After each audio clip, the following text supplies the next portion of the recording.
இன்றைய நாளிலே நம்முடைய பங்கின் பாதுகாவலராகிய புனித சவேரியாருடைய திரு உருவம் பொறித்த கொடி ஏற்றி நம்முடைய விழாவை கோலாகலமாக துவங்குகின்றோம். எனவே இந்த நாளிலே இந்த திரு கொடி பற்றியும் புனித சவேரியார் இந்த புனிதரை பற்றியும் நம்முடைய இந்த விழாவினுடைய உள் அர்த்தம் அதை பற்றியும் உங்களுக்கு ஒரு சில கருத்துக்களை சொல்லலாம் என்று மறையுரையிலே விழைகின்றேன். முதலிலே புனித சவேரியார் இவர் ஒரு தனி சிறப்புமிக்க ஒரு புனிதர். ஏன் இதை சொல்லுகிறேன் என்று சொன்னால், பவுலடியாருக்கு அடுத்தபடியாக நற்செய்திக்காக முழுமையாக தன்னையே அர்ப்பணித்து கொண்டு இந்த நற்செய்தி பரம்புதல் என்பதை தனது ஒரே இலக்காக நோக்கமாக கொண்டு கடைசி வரைக்கும் வாழ்ந்து சேவை புரிந்து இறந்தவர்தான் புனித பிரான்சிஸ் சவேரியார். அன்புக்குரியவர்களே, இவருடைய அழைப்பு எப்படிப்பட்டது என்பது நமக்கு தெரியும். ஒவ்வொரு முறையும் குருக்கள் இதை பற்றி உங்களுக்கு மறைவுரையிலே சொல்லியிருப்பார்கள். இவருடைய குடும்பம் மிகப்பெரிய ஒரு பிரபு குடும்பம்.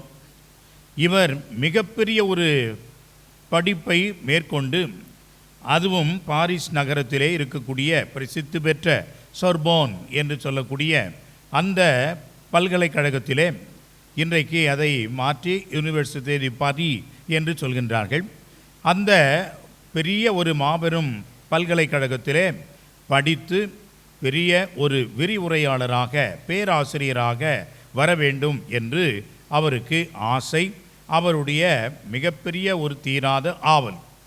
ஆனால் ஆண்டவர் அவருடைய வாழ்க்கையை எப்படி மாற்றி அமைத்தார் என்று பாருங்கள். பவுலடியாரும் அப்படித்தான். மிகப்பெரிய ஒரு அறிவாளி கமாலியேல் என்ற ஒரு குருவிடம் அவர் இறையியல் பயின்றார், சமயம் கற்றுக்கொண்டார், இந்த யூத கோட்பாடுகளை அவர் ஏற்றுக்கொண்டார். எனவே அதை வெறித்தனமாக தன்னுடைய வாழ்க்கையிலே கடைபிடித்தார். யூதன் என்று சொன்னாலே இன்றைக்கும் அப்படித்தான்.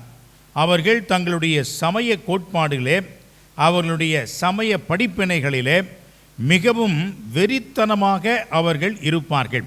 அவர்களை மாற்றவே முடியாது. அவர்களுக்கு எந்த ஒரு மாற்று வழியும் கிடையாது. அது நாம் இன்றைக்கும் பார்த்து கொண்டு தான் இருக்கிறோம். உலகளாவிய விதத்திலே அவர்கள் இன்றைக்கு தங்களுடைய இருப்பு நிலையை உணர்த்தி இன்றைக்கு மிகப்பெரிய அளவிலே சண்டை சச்சரவுகளை உலகத்தையே அவர்கள் கலக்குகின்ற ஒரு நிலையையும் நாம் பார்க்கின்றோம். அன்புக்குரியவர்களே, அப்படி ஒரு அடிப்படை வாதம் கொண்ட யூதனாகத்தான் பவுலடியார் இருந்தார். அந்த ஒரு மனிதனை ஆண்டவர் உயிர்த்த கிறிஸ்து நேரடியாக அவருக்கு காட்சியளித்து அவருடன் பேசி அவருக்கு அந்த அழைப்பை கொடுத்து அப்படியே ஒரு நேர் எதிர்மாறான ஒரு ஆளாக ஆண்டவர் அவரை மாற்றுகிறார். நற்செய்திக்காக தன்னுடைய வாழ்வையே முழுமையாக அவர் அர்ப்பணிக்கின்றார். அவர் நடந்து கடல் கடந்து பல இடங்களுக்கு சென்று நற்செய்தியை அறிவிக்கின்றார். நற்செய்தி அறிவிக்காவிடில் ஐயோ எனக்கு கேடு என்று தன்னையே அவர் சபித்து கொள்கின்றார். உங்களிடமிருந்து நான் எதையும் பெற்றுக்கொள்ள விரும்பவில்லை. நான் செய்கின்ற சாதாரண இந்த கூடார தொழில், அதை வைத்து கொண்டே என்னுடைய பிழப்பை நான் ஓட்டிக்கொண்டேன். காரணம், இதனால் நற்செய்தி என்பது இழந்துவிடக்கூடாது, இதனால் நற்செய்தி வலுவிழந்து போய்விடக் கூடாது என்பதனால் என்னுடைய கைப்பட தொழில் செய்து வேலை செய்து என்னுடைய வாழ்வை நான் நடத்தி கொண்டேன், எல்லாம் நற்செய்திக்காகத்தான் என்று சொல்லி பவுலடியார் சொன்னார். அதே போன்றுதான் அன்புக்குரியவர்களே, நம்முடைய சவேரியார் அவர்களும் எல்லாவற்றையும் துறந்தார். அவர் மிகப்பெரிய ஒரு பிரபு குடும்பத்திலே பிறந்தவர் என்று சொன்னேன். அவருடைய தந்தை அந்த அரசவையிலே இருக்கக்கூடிய ஒரு தலைமை காவலர், தலைமை படைவீரர். அப்படி என்று சொன்னால் அவருக்கு எந்த அளவுக்கு உயர்ந்த ஒரு உன்னதமான மதிப்பு இருந்திருக்கும் என்று நினைத்து பாருங்கள். அவர் படிக்கின்ற பொழுது அவருக்கென்று ஒரு பணியாளரை அவருடைய குடும்பத்தினர் அனுப்பி வைத்தார்கள். படிக்கின்ற அந்த மாணவனுக்கு பணி செய்வதற்கென்று ஒரு பணியாளர் இருந்ததாக தெரிகிறது.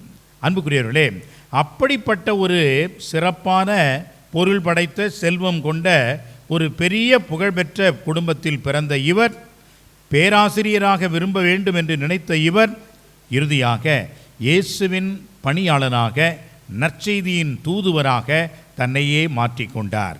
அன்புக்குரியவர்களே, எனவே தான் பவுலடியாருக்கு அடுத்தபடியாக இந்த நற்செய்திக்காக தன்னையே அர்ப்பணித்து கொண்டவர் என்று சொன்னால் புனித சவேரியார் என்பதிலே எந்த ஒரு மாற்று கருத்தும் இல்லை என்பதை நாம் முதலிலே புரிந்து கொள்ள வேண்டும்.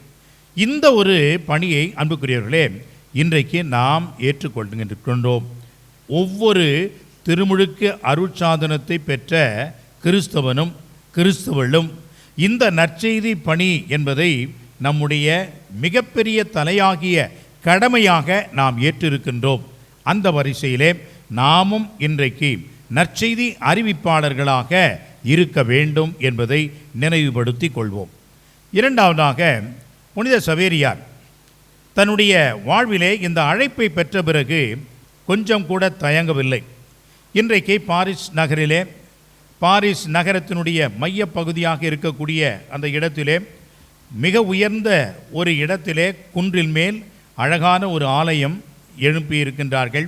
அது பிரசித்தி பெற்ற ஒரு ஆலயம், மோமாத்ர் என்று சொல்வார்கள். எக்லிஸ் தி சாக்ரகேர் என்று இன்றைக்கும் உலகமெல்லாம் போற்றுகின்ற வகையிலே ஒரு பெரிய ஒரு ஆலயம் இருக்கிறது. அந்த ஆலயத்தில் தான் அன்புக்குரியவர்களே இக்னேசியஸ் ஆஃப் லோயோலா அவரும் அவருடைய தோழர்களும், அதில் ஒருவர் தான் இந்த சவேரியார். இவர்களெல்லாம் ஒன்றாக சேர்ந்து 6 பேர் இணைந்து புதியதொரு குழுவை ஆரம்பித்தார்கள். அந்த குழுதான் பிறகு துறவு சபையாக மாறியது, இயேசு சபையாக உருவெடுத்தது. அவர்கள் இந்த இயேசு சபையை ஆரம்பித்த பிறகு தங்களுக்கு தாங்களேயே ஒரு உறுதியை எடுத்துக்கொண்டார்கள். மனத்துறவு, ஏழ்மை, கீழ்ப்படிதல் என்ற வார்த்தைப்பாடுகளை தாங்களாக அவர்கள் ஏற்றுக்கொண்டார்கள். அந்த வகையிலே இக்னேசியஸ் ஆஃப் லோயோலா அவர்தான் தலைவர். அவருக்கு கீழ்ப்படிய வேண்டும். நாம் இந்த மனத்துறவை ஏற்றுக்கொண்டிருக்கின்றோம், ஏழ்மையை கடைபிடிக்க வேண்டும் என்று சொல்லி நற்செய்தி அறிவிப்பதற்காக இவர்கள் தங்களையே அர்ப்பணித்து கொண்டார்கள்.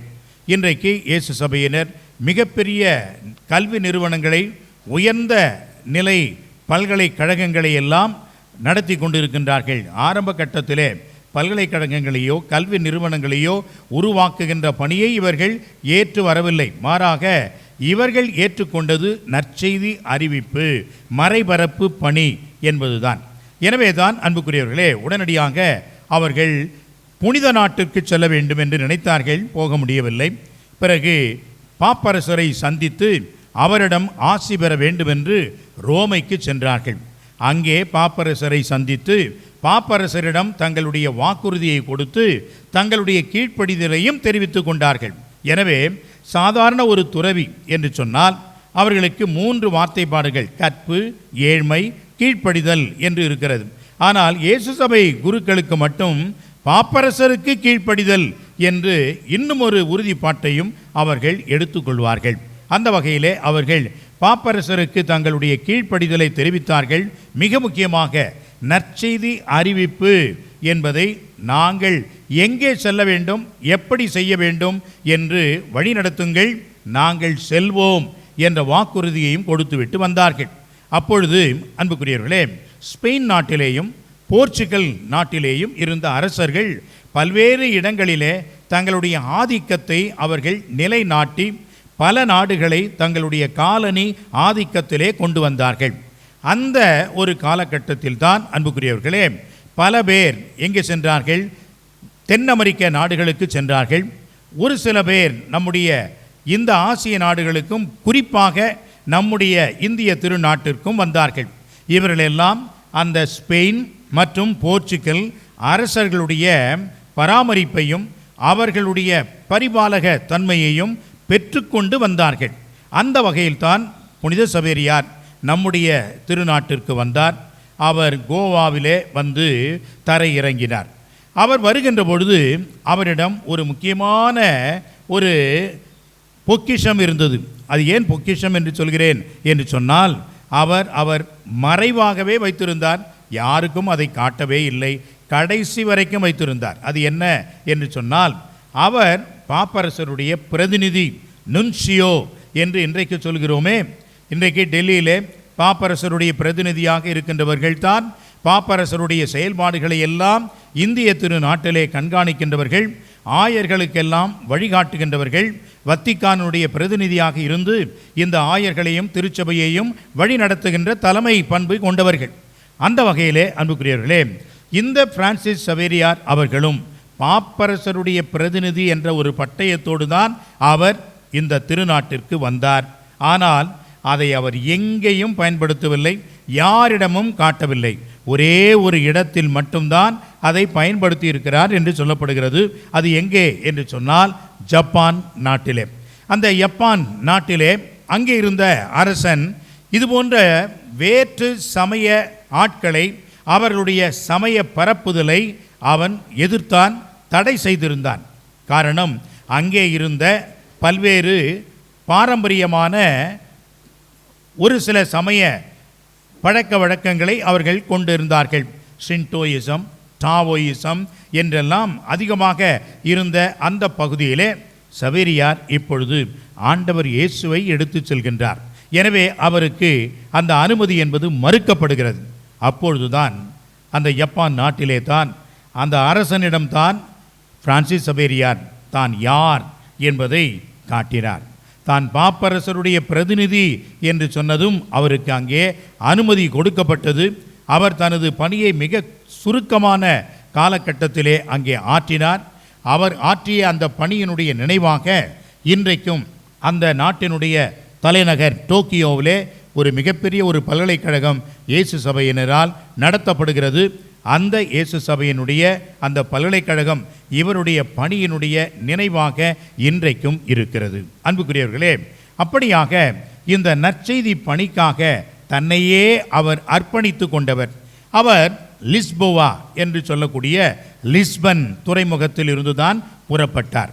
அங்கிருந்துதான் பல பேர் பல இடங்களுக்கு இந்த நற்செய்தி பணிக்காக அவர்கள் தங்களுடைய பணியை தொடங்கினார்கள். அன்புக்குரியவர்களே, புனித அந்தோனியார் அங்கிருந்துதான் அவர் பல இடங்களுக்கு சென்று நற்செய்தியை ஆரம்பித்து போதித்தார். அதே போன்றுதான் புனித பிரான்சிஸ் சவேரியார் இந்த ஸ்பெயின் நாடு, போர்ச்சுகல் நாடு என்று இரண்டையும் இணைக்கின்ற விதமாக லிஸ்பன் துறைமுகத்திலிருந்துதான், போர்ச்சுகல் நாட்டிலிருந்துதான் அவர் புறப்படுகின்றார். அவர் கப்பலிலே புறப்படுகின்ற பொழுது அவருக்கு ஏராளமான பரிசுகளை கொடுத்து அனுப்புகின்றார்கள். காரணம் என்ன? அவருடைய நண்பர், அவருடைய தோழர், அந்த 6 பேரில் ஒருவர் தான் இந்தியாவிற்கு வர வேண்டும், போவதில்லா என்பவர் தான் வர வேண்டும். ஆனால் அவர் வர முடியாத சூழ்நிலை. 2 நாட்களுக்கு முன்பாக அவர் கடுமையான காய்ச்சல் பட்டு அவர் பயணம் செய்வதற்கு தகுதியில்லாதவராக, முடியாதவராக ஆகிவிட்டார். உடனடியாக இக்னேசியஸ் கேட்கின்றார், இவருக்கு பதிலாக யாரை அனுப்ப முடியும் என்று கேட்டதும் சவேரியார் எந்த ஒரு தயக்கமும் இல்லாமல் தன்னை அவர் அர்ப்பணித்து கொண்டு உடனடியாக நான் வருகிறேன் என்று சொல்லி தன்னுடைய நாட்டிற்கு சென்று எல்லோரையும் பார்த்து அங்கிருந்து அந்த லிஸ்பன் அந்த துறைமுகத்திலிருந்து தான் புறப்படுகின்றார். அவர் எந்த ஒரு பொருளையும் எடுத்துக்கொள்ளவில்லை.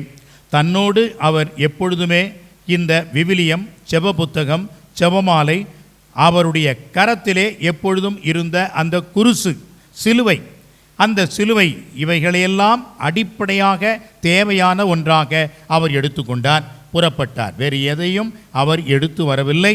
மாற்று ஒரு துணி, அவ்வளவுதான். அந்த பயணத்தின் பொழுது ஏராளமான பேருக்கு கப்பலிலேயே அவர் நற்செய்தி போதித்தார். காரணம் என்ன? அந்த காலகட்டங்களிலே இயந்திரம் இல்லை. எனவே இயந்திரம் இல்லாத ஒரு காலகட்டத்திலே கப்பலை இயக்குவதற்கான இயந்திரம், கப்பல் ஓடுவதற்கான வழி இல்லை.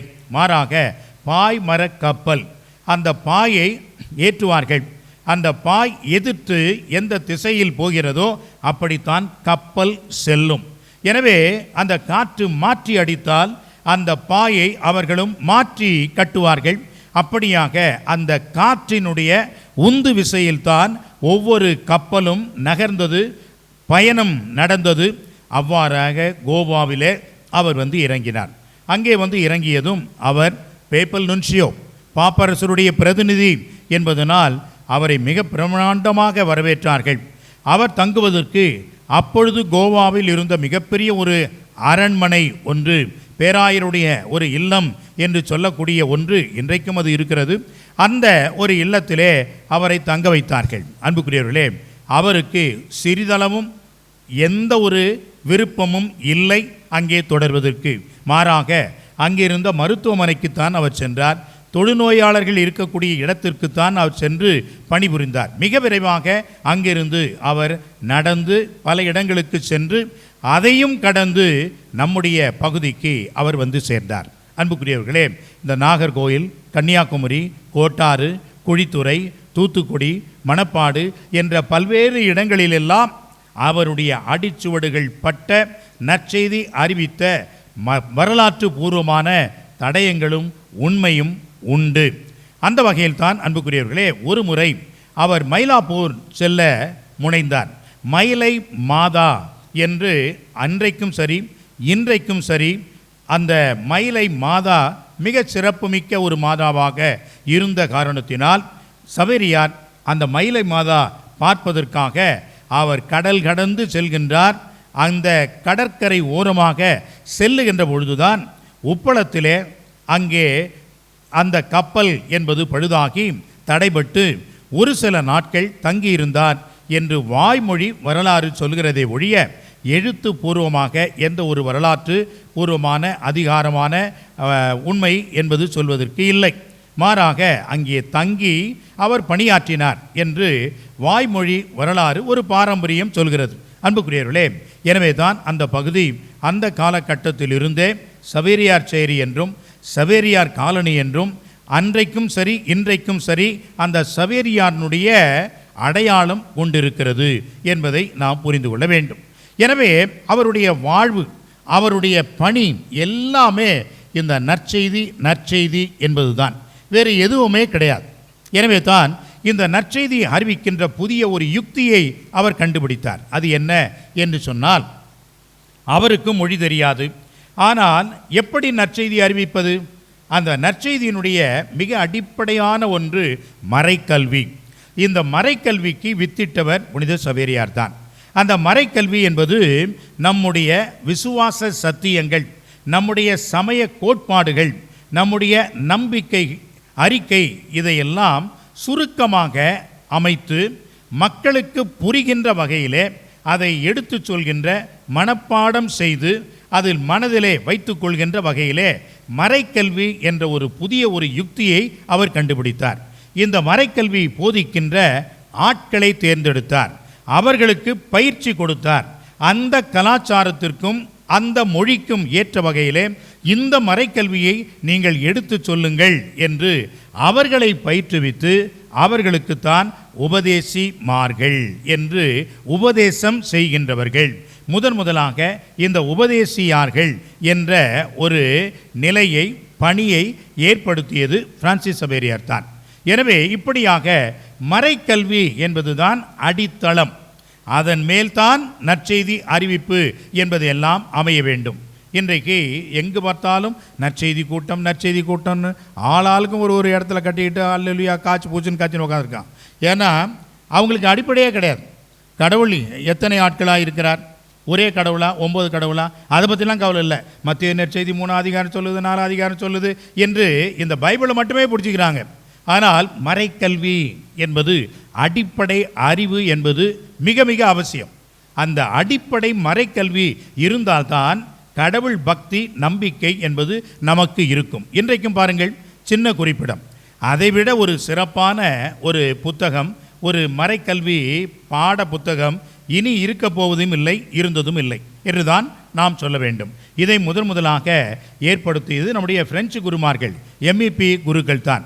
அது முதலாக அச்சிட்ட அச்சகம் நம்முடைய மிஷன் பிரஸ் தான். காரணம், அந்த காலகட்டத்திலே சீகன்பால்க் என்று சொல்லக்கூடியவர் தரங்கம்பாடியிலே ட்ராங்குபார் என்று சொல்லக்கூடிய காரைக்காலுக்கு அருகில் இருக்கக்கூடிய அந்த இடத்திலே ஜட்ஜுக்காரர்கள் இருந்தார்கள்.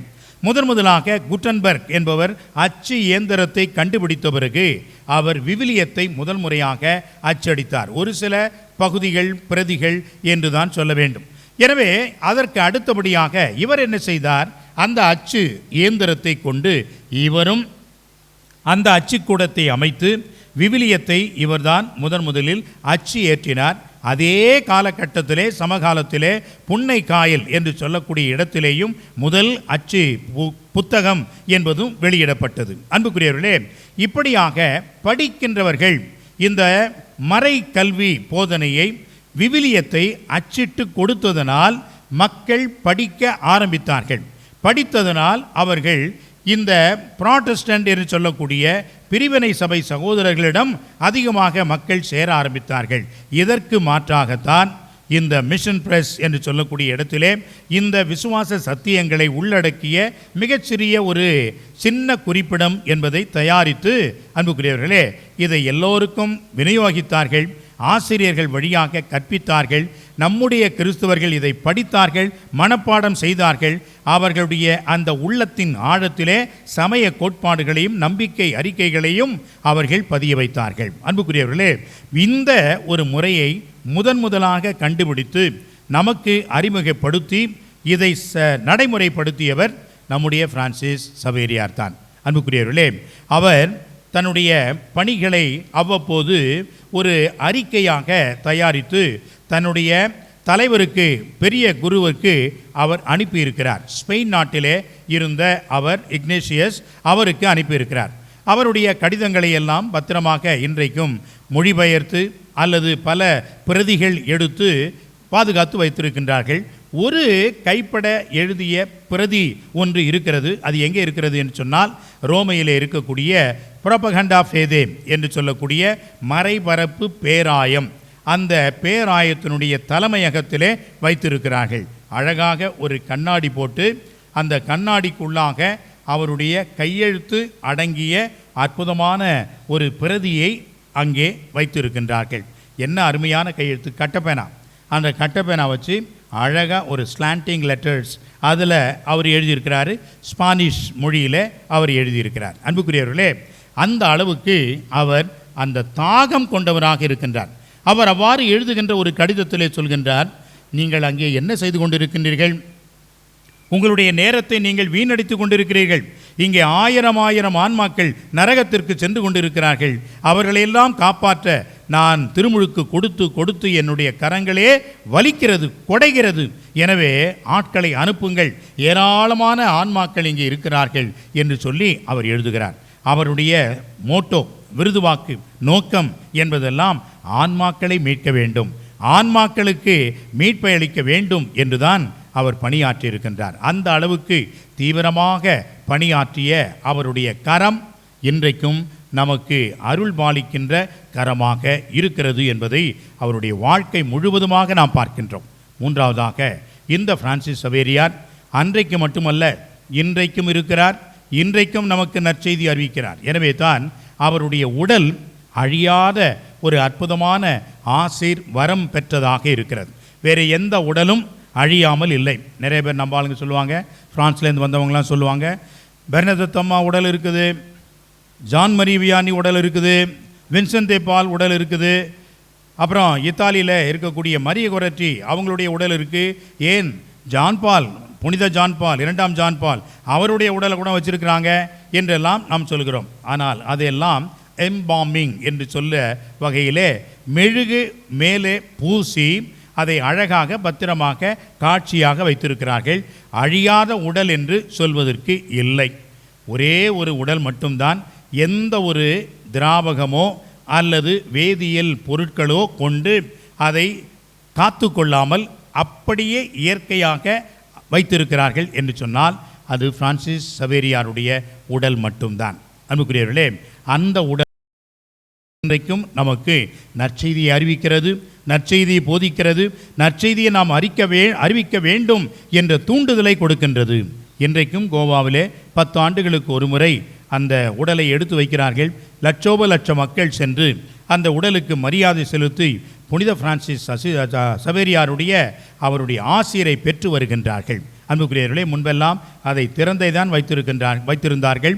அதனால் எந்த ஒரு கண்டாமினேஷன் என்று சொல்லக்கூடிய துர்நாற்றமோ அல்லது சுற்றுப்புற சூழல் கெடுதல் என்பதோ கிடையாது. இயல்பாக அது அப்படியே வைத்திருந்தார்களாம். ஆனால் ஒரு முறை அந்த உடலுக்கு வணக்கம் செலுத்துகிற மாதிரி ஒரு அம்மா போய் வணங்கி காலை முத்தி செய்கிற மாதிரி செஞ்சு கட்டவரிலே கடிச்சிட்டு போயிடுச்சான். அதனால தான் அந்த உடலில் பார்த்திங்கன்னா அந்த கட்டவரிலே இருக்காது. ஏனென்றால் இப்படிலாம் நம்ம ஆளுங்க, நேற்று கூட நான் சொல்லிட்டு இருந்தேன், தேர் சின்ன தேர் தான் பசிலிக்காவில் நிற்கும். உடனே என்ன பண்ணுவாங்க, கும்பிடுற மாதிரி போயிட்டு கும்பிட்டு ஆளாளுக்கு ஒரு 2 பூவை கிளம்பிட்டு போயிடுவாங்க. அது இந்த பொம்பளைங்க அந்த ரோஜா பூவை தான் போய் எடுப்பாங்க. அதுபோல தான் இந்த பெண்மணியும் செய்து விட்டார்கள் என்று சொல்லி கண்டுபிடித்து விட்டார்கள். பிறகு என்ன செய்வது? எனவே அதை கண்ணாடி போட்டு மூடிவிட்டார்கள். இந்த சவேரியார் இன்றைக்கு எல்லா இடங்களுக்கும் நற்செய்தி அறிவியுங்கள் என்று சொல்லி தனது கரத்தின் ஆசிரை கொடுக்கின்றார். அவருடைய வலக்கரம் வெட்டப்பட்டு இன்றைக்கு ரோமையில் இருக்கக்கூடிய கேசா தி ஜேசு என்று சொல்லக்கூடிய இயேசு சபையினர் நடத்துகின்ற அவர்களுக்கு சொந்தமான ஒரு ஆலயத்திலே வைத்திருக்கின்றார்கள். அங்கே அவருடைய வலது கரம் இருக்கிறது. அன்புக்குரியவர்களே, புனித சவேரியாருடைய வாழ்ந்த தடயங்கள், அவர் இன்றைக்கும் நமக்கு கொடுக்கின்ற ஆசீர்வாதமான வழிகள் என்பது நாம் பார்க்கக்கூடிய வகையில் இருக்கிறது. அவருடைய உடல் அழியாமல் இருக்கிறது. அவருடைய கரம் நின்று நமக்கு ஆசீர் அளிக்கிறது. அவர் எழுதிய அற்புதமான ஒரு கடிதம் இன்றைக்கும் நமக்கு நினைவூட்டலாக இருக்கிறது. எனவே இவைகளையெல்லாம் நம்முடைய மனதிலே இருத்துவோம். நம்முடைய திருவிழாவை கொண்டாடுகின்ற வேளையிலே புனித சவேரியாரிடம் விளங்கிய அந்த நல்ல பண்பு, நற்செய்தியை அறிவிக்க வேண்டும். இன்றைக்கு நற்செய்தி அறிவிக்க வேண்டும் என்றால் ஆளுகளுக்கு ஒரு பைபிளை தூக்கிக்கிட்டு மூலை முடுக்கெல்லாம் போய் நிற்கணும் அப்படின்னு அவசியம் இல்லை. அது தேவையும் கிடையாது. அதனால் சண்டையும் பிரச்சனையும் பலவிதமான தேவையில்லாத கஷ்டங்களும் தான் உருவாகும். நற்செய்தியாக வாழுங்கள், நற்செய்தியாக நீங்கள் மாறுங்கள், நற்செய்தியை நீங்கள் தானாக அறிவிப்பீர்கள். நம்முடைய வாழ்வு, நம்முடைய செயல்கள், நம்முடைய வார்த்தைகள், நம்முடைய உதவிகள் இவையெல்லாம் சேர்ந்துதான் நாம் யார் என்று மக்களுக்கு அடையாளம் காட்டும். நான் நற்செய்தியை தாங்கியவன், நற்செய்தியை வாழ்கின்றவன், நான் கிறிஸ்தவன் என்று சாட்சியமாக அமையும். எனவே அன்புக்குரியவர்களே, நடமாடுகின்ற நற்செய்தியாக இன்றைக்கு நாம் வாழ வேண்டும் என்பதை புனித சவேரியாருடைய இந்த விழாவின் தொடக்கத்திலே நம்முடைய உள்ளத்திலே ஏற்றுக்கொண்டு நாம் வாழ, கிறிஸ்து அவனாக, கிறிஸ்து அவளாக இருக்க இறையருளை வேண்டுவோம். ஆமென்.